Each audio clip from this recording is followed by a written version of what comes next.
नमस्कार, मैं कुमुदिनी पाठक। आप देख रहे हैं वॉच न्यूज। अभी हमारे साथ जेडीयू के प्रवक्ता राजीव रंजन और अंजुमन आरा जी मौजूद है। आइए इनसे बात करते हैं और जानते हैं कि आगामी विधानसभा चुनाव में एनडीए की क्या रणनीति। अभी हम मौजूद हैं जेडीयू मुख्यालय में और हमारे साथ मौजूद है जेडीयू की प्रदेश प्रवक्ता अंजू आरा जी।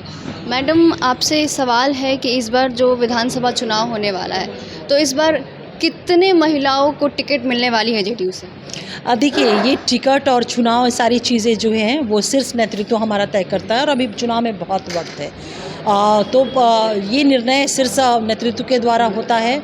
और इतना तो ज़रूर आपको मैं ये कहूँगी कि 2020 में जब विधानसभा के चुनाव हुए थे तो जेडीयू सबसे अलग बड़ी वो पार्टी थी उस मामले में कि महिलाओं को सबसे ज़्यादा टिकट जेडीयू ने दिया था। तो इस बार भी हम उम्मीद करते हैं, क्योंकि महिला एम्पावरमेंट को लेकर के राजनीतिक, शैक्षणिक, आर्थिक, सामाजिक दृष्टिकोण से हमारे आदरणीय नेता नीतीश कुमार जी का जो विज़न है उसको मिशन के तौर पे काम किया है और महिलाओं को प्रॉपर रिप्रेजेंटेशन जो होता है वो देने का मौका मिला है। चाहे 50% आरक्षण हम नगर निकाय में कहें या पंचायती राज व्यवस्था में, आज हमारी महिलाएं उससे ज़्यादा सीटों पे असंवैधानिक पदों पर बैठ करके प्रांत का, समाज का डेवलपमेंट कर रही हैं। तो हम ये कह सकते हैं कि जो 2025 का विधानसभा चुनाव होगा, हमारा नेतृत्व, हमारी पार्टी महिलाओं का एक स्ट्रॉन्ग रिप्रेजेंटेशन आपको देखने को मिलेगा। मैम, लगातार विपक्ष बार बार हमलावर हो रहा है। कल कांग्रेस ने प्रेस कॉन्फ्रेंस रखा, उसमें अलका लंबा जी ने कहा कि ज़मीनी तौर पे जाके हम बातचीत करेंगे, डोर टू डोर कैंपेन करेंगे और पूछेंगे कि सरकार ने, ये जो झूठी सरकार है, इसने जो इतने वादे किए हैं महिला सशक्तिकरण के लिए, महिला संवाद कर रहा है, तो कितना हद तक बिहार की जो महिलाएँ हैं वो सशक्त हुई हैं? क्या जो योजनाएँ बनाई गई हैं वो कितना फल फूल रहे हैं ज़मीनी तौर पर बिहार में? वो इसके बारे में बहुत हमलावर थी सरकार पे। होता है कि जब बारिश का दिन आता है ना तो बरसाती मेढक निकलते हैं बाहर और टर टर की आवाज़ लगातार सुनने को मिलेगी। तो यही ये लोग जो है ना राजनीतिक बरसाती मेढक लोग हैं। अब चुनाव है 2025 में बिहार में, तो अब दिल्ली से कोई आएगा, कोई कहीं से आएगा, कोई कहीं से आएगा। बिहार में जो परिवर्तन हुआ है उसको तो पता ही नहीं है। उसको उन लोगों को क्या पता? जो अभी मैं डाटा दे रही थी कि राष्ट्रीय स्तर पर बिहार जो फॉलोअर स्टेट नहीं है वेमेन एम्पावरमेंट को लेकर के, बिहार वेमेन एम्पावरमेंट को लेकर के लीडर स्टेट है और 17-18 बिंदु पे बिहार जो है नंबर 1 राष्ट्रीय रैंकिंग में है। तो अलका लांबा जी को ये क्या पता है? वो आकर के बोल रही हैं और कह रही हैं कि अब हम डोर टू डोर जाएंगे। तो ये हम लोग की तो भारी जीत है। माननीय मुख्यमंत्री नीतीश कुमार जी का जो महिला सशक्तिकरण हुआ है, उनकी पॉलिसी रही है, उसी का ये परिणाम है कि जो लोग अपने आप को राजतंत्र के तौर पर के रूप में अपने आप को राजनीति करते थे, कहीं भी बैठ के एक राजकुमार की तरह, एक राजा की तरह, एक रानी की तरह जो सोचते थे, वो अब नहीं सोच रहे हैं। इनको अब ज़मीन पे एक लोगों के बीच में जा कर के इनको बात करना होगा। इन्हें अब समझ में आ गया है ये चीज़। और आप सोच लीजिए कि कितना इनके लिए कष्ट का विषय है कि ज़मीन पे जाना, बात करना इनके गले के नीचे से थोड़े उतर रहा है। लेकिन अब वोट भी चाहिए, राजनीति भी है, चुनाव भी है, तो दूसरा कोई उपाय नहीं है। क्योंकि हमारे आदरणीय नेता नीतीश कुमार जी ने ऐसा एग्जाम्पल सेट कर दिया है ना कि उस एग्जाम्पल को छूने की भी कोशिश करने में ना इनका फेफड़ा दम फूलने लग रहा है। तो वही सबका परिणाम है जो अनाप शनाप बयान दे रही है ना। जा करके देखे ना, जो बेटी हमारी वर्दी पहन करके खड़ी है ना चौक चौराहे पे, पूछे कि 2005 के पहले बिहार क्या था, जो इन लोगों का शासनकाल था। भ्रष्टाचार पे प्रवचन दे रही थी। केजरीवाल जी लोकसभा चुनाव में इनके लिए बहुत ईमानदार होते हैं और विधानसभा चुनाव में वो भ्रष्ट हो जाते हैं। क्यों नहीं राजद के साथ बैठ करके प्रेस कॉन्फ्रेंस करती हैं कि अलकतरा घोटाला और चारा घोटाला नहीं सट जाए हमारे साथ? अरे इनका भी तो शासनकाल था उस वक्त।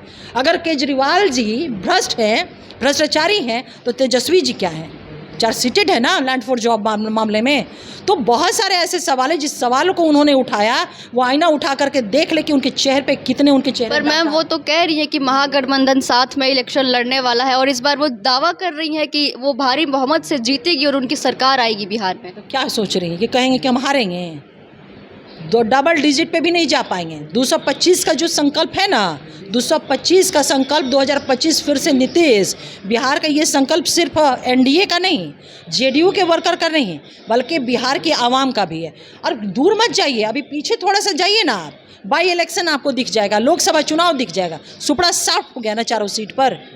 अरे डेमोक्रेसी है, राजतंत्र नहीं है। ठीक है, कांग्रेस, राजद, ये सब राजतंत्र वंशवादी परंपरा वाले लोग हैं।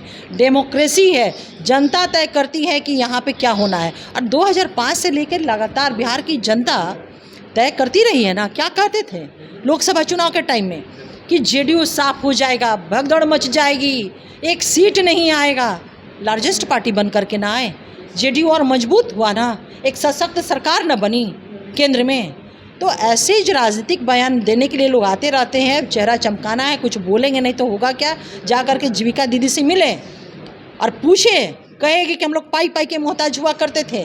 आज जीविका दीदी अपने पैरों पे खड़ा होकर के बिजनेस व्यापार करके अपने घर की अर्थव्यवस्था को, अपने समाज और अपने प्रांत और देश की अर्थव्यवस्था को, राष्ट्रीय औसत, आर्थिक औसत को भी बढ़ा रही है। तेजस्वी यादव जी ने जो योजना बनाया है माई बहन, और अब कांग्रेस भी महिला संवाद, नारी शक्ति की बात कर रही है, तो क्या विधानसभा चुनाव में ये एक टेंशन खड़ी कर सकता है एनडीए के लिए कि इस बार जो महिला वोटर्स है, जो कहा जाता है कि नीतीश कुमार को बहुत पसंद करती है और सबसे ज़्यादा वोट नीतीश कुमार को महिला वोटर्स का ही मिलता है, तो क्या इस बार असर दिखेगा कि इस बार कुछ कमी आए, या क्या पता शायद बहुत सारे वोटर्स महागठबंधन की ओर चले जाए? तो इस पे कैसा क्या रणनीति बना रहा है एनडीए? ये कहा नहीं जाता है कि महिलाएं वोट करती हैं नीतीश कुमार जी को, बल्कि ये एस्टैब्लिश फैक्ट है कि महिलाएं वाकई में वोट करती हैं। और क्यों करती हैं? क्योंकि महिलाओं ने वाकई में अपने सपनों को साकार कैसे किया जाता जाना नीतीश कुमार जी के शासन में। महिलाएं बेधड़क होकर के 24 घंटे में घर से बाहर निकलने का दम रखती है, वो नीतीश कुमार जी के शासन में। वाकई में बेटियों ने जाना कि पढ़ाई लिखाई क्या होता है, बिना किसी डर के, बिना किसी भय के, साइकिल पे चढ़ कर के जाना, स्कूटर पे बैठ के जाना, वो नीतीश कुमार जी के नेतृत्व में। बिहार की महिलाओं ने, बेटियों ने पहली बार इस चीज़ को महसूस किया कि जो बाबा साहेब भीमराव अम्बेडकर ने अधिकार हमको दिया था संविधान में, जिसको इंश्योर और कन्फर्म किया माननीय मुख्यमंत्री नीतीश कुमार जी ने। ये स्ट्रॉन्ग एक रिश्ता है हमारे माननीय मुख्यमंत्री नीतीश कुमार जी का बिहार की महिलाओं और बेटियों से, जो कहीं ना कहीं एक हम कह सकते हैं कि संवेदनशीलता का रिश्ता है, अन्योन्याश्रय संबंध का रिश्ता है, कि ये सोचते हैं उनके बारे में, वो एक सशक्त नेतृत्व देती हैं महिलाएं। हमारे आदरणीय नेता नीतीश कुमार जी का एक बहुत इमोशनल बाउंडिंग का भी वो रिश्ता है। तो इस रिश्ते को कोई ख़त्म नहीं कर सकता। रही बात माई बहन योजना, जो आप लोग इतना अब उसकी चर्चा कर रही हैं, तो उस परिवार के अंदर ही अगर इस योजना की हम बात करें, तो इस योजना की फ़िलॉसफी को अगर थोड़ा सा गौर करिएगा ना कि कहाँ से आई, तो ये सारा फ़िलॉसफी उनके परिवार तक सिमट करके रह जाता है। बहन रहती है राज्यसभा की मेंबर, उसके बाद भी लोकसभा का टिकट, क्यों? उस पार्टी में महिलाएं नहीं थी, उनसे ज़्यादा सशक्त महिलाएं हैं, ज़्यादा काबिल महिलाएं हैं। सिंगापुर में रह रही हैं बहन, उनको ला करके टिकट दे के चुनाव। वो अलग की बात है कि वहाँ के लोगों ने बैरंग लौटा दिया। जब नेता माँ की बात आती है, तो नेता प्रतिपक्ष जब भी बनेंगी कि तो उनकी माँ ही बनेंगी, क्यों? और उस पार्टी में महिलाएं नहीं हैं जो विधान परिषद की सदस्य हैं, विधानसभा की सदस्य हैं। तो इंटायर जो उनका है ना माई बहन योजना, वो सिर्फ अपने परिवार तक सीमित रहा है।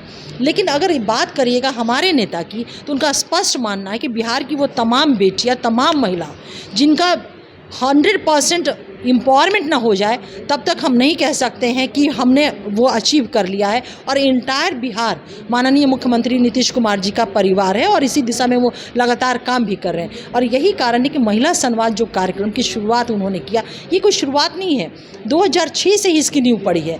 हमारी पार्टी 2024 में महिला रथ के माध्यम से, आप लोगों ने भी कवर किया कि वो जिले जिले में जाकर के, वो सरकार के स्तर पर नहीं था, हमारी पार्टी जिले बिहार की महिलाओं को और बेटियों को और उनका फीडबैक लेना। अब इसको सरकार के स्तर पे किया जा रहा है, तो ये अच्छी बात है ना कि जो कल्याणकारी योजना है उसके क्या पॉजिटिव इम्पैक्ट सोसाइटी में पड़े हैं, या उनकी डिज़ाइनिंग में, उन योजनाओं की डिज़ाइनिंग में जो मशवरा आएगा महिलाओं के माध्यम से, उसकी डिज़ाइनिंग में हमको क्या परिवर्तन करने की आवश्यकता है कि और बेहतर उसके इम्पैक्ट हो सके। लेकिन विपक्ष क्या कह रहा है? अरे ये बेकार का है, ये पैसा खर्च किया जा रहा है। तो वाकई में विपक्ष के लिए, नेता प्रतिपक्ष के लिए महिला संवाद, महिला विमर्श उनके एजेंडे में ना कभी था, ना कभी है, ना कभी रहेगा।